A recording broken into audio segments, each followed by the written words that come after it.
Let's talk about what nuclear waste does to the environment. On Friday, Washington State government officials announced just how much toxic waste has made its way into the Columbia River's subterranean basin from a nuclear site in southern Washington. The radioactive soup is leaking from 6 underground tanks at the Hartford nuclear facility, which has been regarded as the most contaminated site in the entire country. It was developed as a nuclear weapons production facility in 1943 as part of the Manhattan Project and has since held millions of liters of radioactive leftovers. This nuclear sludge is held in storage tanks that have long ago reached their 20-year lifespans. Yeah, you heard me right. These tanks that hold radioactive waste expire in just 20 years.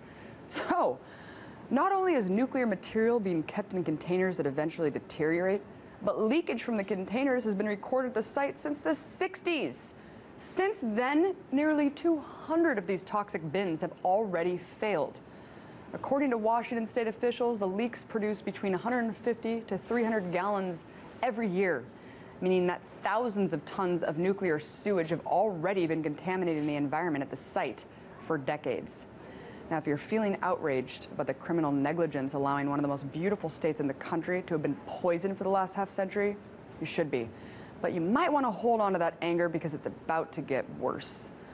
Finally, state and federal officials agree that a cleanup at the site must be made. One small problem, though: nuclear waste doesn't really go away. No matter how much money you throw at the problem, it's there to stay for centuries.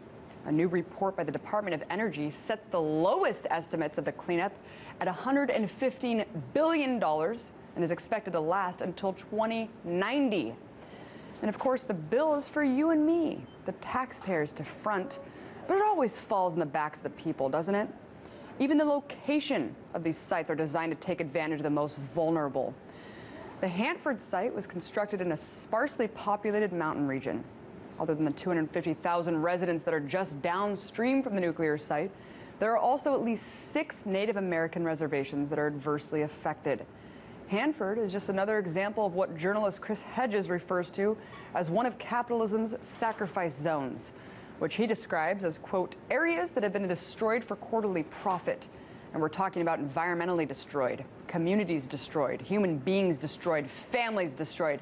And because there are no impediments left, these sacrifice zones are just going to continue to spread outward.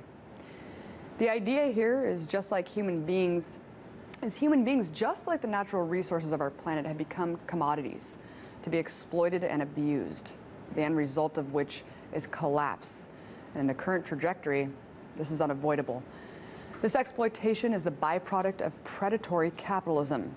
You just have to look at the most impoverished areas of the country where natural resources abound and political influence is most scarce.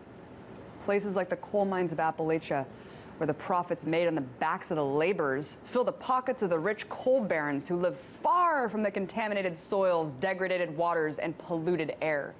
Look, the damage that Hartford leaks have caused is irreparable, but the remaining threat posed as we move forward is far worse. These sacrifice zones may seem far away from what you and I know now, but what would you do if this was in your backyard? Because soon it might be. If we don't halt the gears of this machine, we become the gears for the machine.